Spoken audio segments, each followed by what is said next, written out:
তবে এখনও তিনি শঙ্কামুক্ত নন। উন্নত চিকিৎসার জন্য তাকে সিঙ্গাপুর নেওয়া হচ্ছে। বিকালে তাকে দেখতে বঙ্গবন্ধু মেডিকেলে যান প্রধানমন্ত্রী। বরিশাল সিটি কর্পোরেশন নির্বাচনে মুফতি সৈয়দ ফয়জুল করিমের উপর হামলার পর ঢাকা ১৭ আসনের উপনির্বাচনে আশরাফুল হোসেন আলম ওরফে হিরো আলমের উপর হামলাকে ঘিরে রাজনীতিতে তৈরি হয়েছে নতুন। হিরো আলম মানেই ব্যতিক্রম কিছু, হিরো আলম মানেই ঘাড়তেরামিরও আরেকটা রূপ, হিরো আলম মানে সাহসেরও কিন্তু আরেকটা রূপ। আসসালামু আলাইকুম সুপ্রিয় দর্শক বন্ধুরা, অবশেষে হিরো আলমের কপাল খুলে গিয়েছে। দর্শক বন্ধুরা, আপনারা হয়তো ইতিমধ্যে টাইটেল এবং থাম্বনেল দেখে বুঝতে পেরেছেন আজকে কি বিষয় নিয়ে আপনাদের মাঝে ভিডিও হাজির করেছি। দর্শক বন্ধুরা, আজকের ভিডিওটি অত্যন্ত গুরুত্বপূর্ণ, তাই অবশ্যই ভিডিওটি না টেনে শেষ পর্যন্ত দেখবেন। দর্শক বন্ধুরা, ঢাকা ১৭ আসন সংসদ নির্বাচনে হিরো আলমের সাথে হামলাকে কেন্দ্র করে এখন পুরো বিশ্বে ব্যাপক আলোচনার জন্ম দিয়েছে। সেই সাথে এই নির্বাচনকে কেন্দ্র করে অনেক প্রশ্ন উঠেছে। দর্শক বন্ধুরা, অন্যদিকে হিরো আলম রাগের মুখে এমন কিছু বার্তা দিয়েছেন, আর যেই বার্তাগুলো নিয়ে এখন হয়তো মহা বিপদে পড়তে যাচ্ছেন হিরো আলম। দর্শক বন্ধুরা, এবং সেই সাথে যে যারা হামলা করেছিল তাদের মধ্যে প্রায় ৭ থেকে ৮ জনকে ইতিমধ্যে গ্রেফতার করা হয়েছে, আর সেই সকল গ্রেফতারকৃত নেতাদেরকে এবার নাম বলা হয়েছে। তো দর্শক বন্ধুরা, চলুন আপনাদেরকে অত্যন্ত গুরুত্বপূর্ণ কিছু ভিডিও দেখাই। আপনারা অবশ্যই ধৈর্য সহকারে ভিডিওটি দেখলে অনেক কিছু দেখতে পারবেন, অনেক কিছু বুঝতে পারবেন, তাই ধৈর্য সহকারে পুরো ভিডিওটি দেখার অনুরোধ রইল। গত ১৭ জুলাই ঢাকা ১৭ আসনের উপনির্বাচনে সকাল ৮টা থেকে ভোট গ্রহণ শুরু হয়। এদিন সহযোগীদের নিয়ে বিভিন্ন কেন্দ্র পরিদর্শন করেন স্বতন্ত্র প্রার্থী মোহাম্মদ আশরাফুল হোসেন আলম। এরই ধারাবাহিকতায় বেলা ৩:৩০টায় Banani Bidyaniketan school and college কেন্দ্রে পরিদর্শনে যান তিনি। তবে কেন্দ্র থেকে বের হওয়ার সময় হিরো আলম ও তার সহযোগীদের গতিরোধ করে গালাগাল করেন অজ্ঞাতনামা ১৫ থেকে ২০ জন। এক পর্যায়ে হিরো আলমের উপর আক্রমণ করে এলোপাথারে কিলঘুষি মারতে থাকে তারা। এ সময় ব্যক্তিগত সহকারী সহ সহযোগীরা এগিয়ে এলে তাদেরকেও মারধর করা হয়। এ ঘটনায় বনানী থানায় মামলা হয়। মামলায় এ পর্যন্ত ৭ জনকে গ্রেপ্তার দেখানো হয়েছে। তাদের গ্রেপ্তার করে বনানী থানা পুলিশ ও গোয়েন্দা পুলিশ। গ্রেপ্তার ৭ আসামির নাম ও পরিচয় প্রকাশ করেছে ঢাকা মহানগর পুলিশের মিডিয়া বিভাগ। তারা হলেন গোপালগঞ্জের কাশিয়ানী থানার ছানোয়ার কাজী, তিনি বর্তমানে থাকেন মহাখালী ওয়ারলেস গেট এলাকায়। আরেকজন গোপালগঞ্জের মুকসেদপুর থানার বিপ্লব হোসেন, তার বর্তমান ঠিকানা মিরপুর ১১। আরও আছেন গোপালগঞ্জের মুকসেদপুর থানার মাহমুদুল হাসান মেহেদি, তার বর্তমান ঠিকানা বনানী।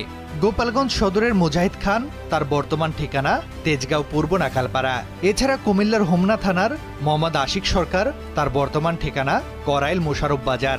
আরও আছেন শরীয়তপুরের জাজিরা থানার মোহাম্মদ হৃদয় শেখ, তার বর্তমান ঠিকানা করাইল মোশারফ বাজার।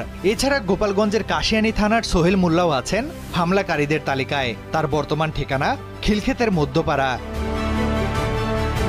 মঙ্গলবার রাতে ডিএমপির মিডিয়া বিভাগের অতিরিক্ত উপকমিশনার নিয়তি রায় এ তথ্য জানান। তিনি বলেন, হিরো আলমের উপর হামলার ঘটনায় রাজধানীর বনানী থানায় মামলা হয়েছে। অজ্ঞাত পরিচয় ১৫ থেকে ২০ জনকে আসামি করে মামলাটি করেছেন হিরো আলমের ব্যক্তিগত সহকারী মোহাম্মদ সুজন রহমান শুভ। মামলায় হত্যা চেষ্টার অভিযোগ আনা হয়েছে। মামলায় ৭ জনের মধ্যে ২ জনের ৩ দিন করে রিমান্ড মঞ্জুর করেছেন আদালত। বাকি ৫ জনকে কারাগারে পাঠানো হয়েছে। মারধরের শিকার হওয়ার পর হিরো আলমকে রামপুরার একটি হাসপাতালে ভর্তি করা হয়। হাসপাতাল থেকে বাসায় ফিরে সংবাদ সম্মেলন করেন হিরো আলম। সেখানে তিনি এ সরকারের অধীনে আর কোনো নির্বাচন করবেন না বলেও জানান। তৌহিদ হাসান, কালবেলা।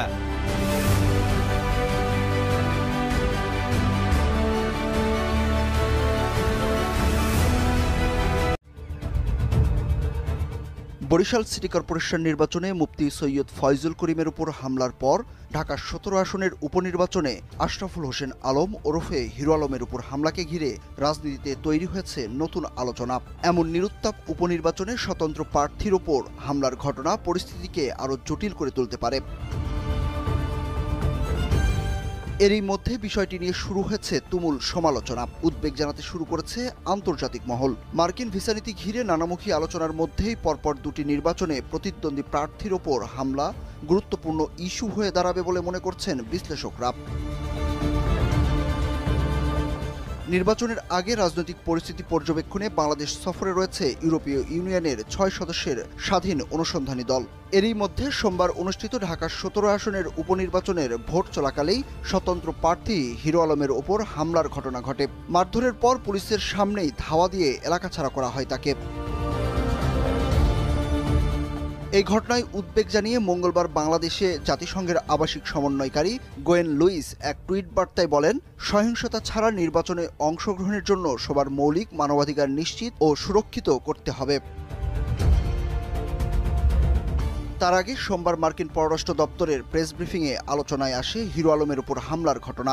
এই প্রসঙ্গে মার্কিন পররাষ্ট্র দপ্তরের মুখপাত্র ম্যাথিউ মিলার বলেন, গণতান্ত্রিক নির্বাচনে এই ধরনের রাজনৈতিক সহিংসতার কোনো স্থান নেই। তারা আশা করে বাংলাদেশ সরকার যে কোনো সংঘর্ষের ঘটনার সুষ্ঠু, পুঙ্খানুপুঙ্খ ও নিরপেক্ষ তদন্তের পাশাপাশি দোষীদের বিচার নিশ্চিত করবে।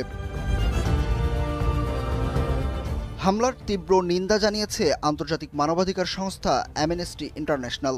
মঙ্গলবার এক টুইটে এই নিন্দা জানায় লন্ডন ভিত্তিক এই মানবাধিকার সংস্থাটি। একই সঙ্গে ঘটনাটির নিরপেক্ষ তদন্তের দাবিও করেছে তারা। এদিকে সোমবার রাতে পটুয়াখালীতে ইউনিয়ন পরিষদ নির্বাচনে পরাজিত প্রার্থী আব্দুর রাজ্জাকের বাড়িতে হামলার ঘটনা ঘটেছে। পরে আহতদের স্থানীয়রা দুমকি উপজেলা স্বাস্থ্য কমপ্লেক্সে ভর্তি করেন। এর আগে গত 12ই জুন বরিশাল সিটি কর্পোরেশন নির্বাচনে ইসলামী আন্দোলনের প্রার্থী মুফতি সৈয়দ ফয়জুল করিমের উপর হামলা চালায় সরকার দলীয় প্রার্থীর সমর্থকরা। সাবেক নির্বাচন কমিশনার এম শাখাওয়াত হোসেন কালবেলাকে বলেন, বরিশাল সিটি নির্বাচনে প্রার্থী মারধরের ঘটনায় তাৎক্ষণিক ব্যবস্থা নিলে এই ধরনের ঘটনা পুনরাবৃত্তি হতো না।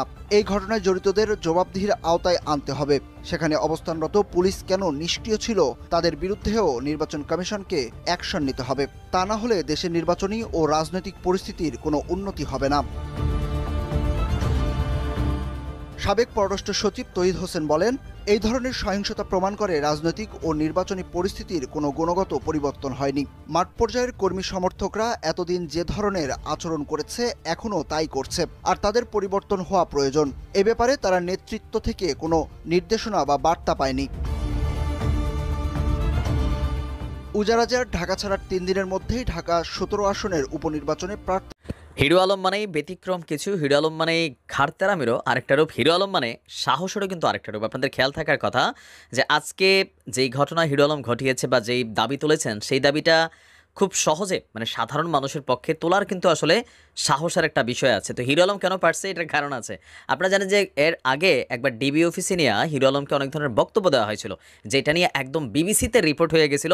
এরপর থেকে কিন্তু আলমের জায়গাটা অনেকটা শক্ত হয়েছে, আর যার কারণে এবার নতুন এক দাবি তুলেছেন বর্তমানে হিরো আলম। কারণ হিরো আলমের ইস্যু নিয়ে এখন বিশ্ব মানে কি বলা যায় একটা লাড়াচাড়া খাইছে। আমেরিকা কথা বলছে, ইউরোপীয় ইউনিয়ন কথা বলছে, জাতিসংঘ উদ্বেগ প্রকাশ করছে। সো এই সিচুয়েশনটার একটা সাহস তৈরি করে কোথাও না কোথাও।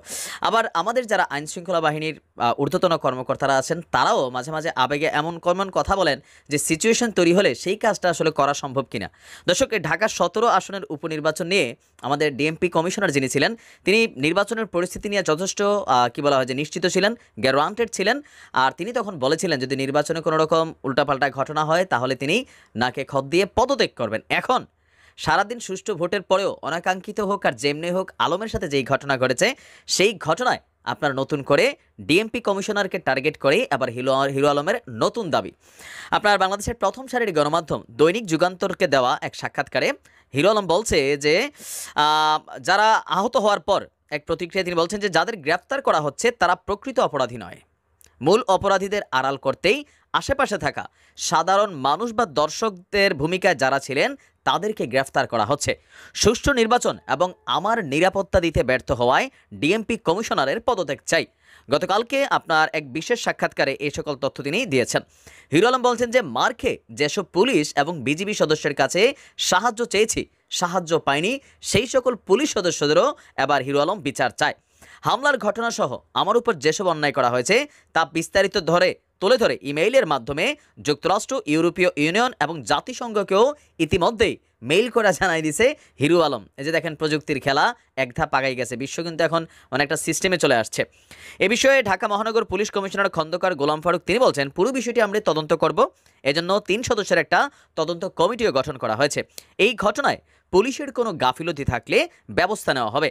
হামলার ঘটনায় ইতিমধ্যেই মামলা রেকর্ডেড হয়েছে, যারা তার গায়ে হাত তুলেছে তাদের কয়েকজনকে গ্রেফতারও করা হয়েছে, বাকিদেরও গ্রেফতার করব।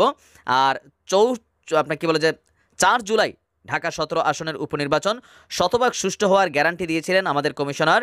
ওই সময় ভোট সুষ্ঠু না হলে পদত্যাগের ঘোষণা দিয়েছিলেন ডিএমপি কমিশনার। ওই কথাটাই আজকে কোথাও না কোথাও হিরো আলম হয়তো আপনার এই বিষয়টা সামনে এনেছে যে তিনি কমিশনারের পদত্যাগ চেয়েছেন। তবে পুলিশ ইতিমধ্যে তাদের কার্যক্রম শুরু করেছে।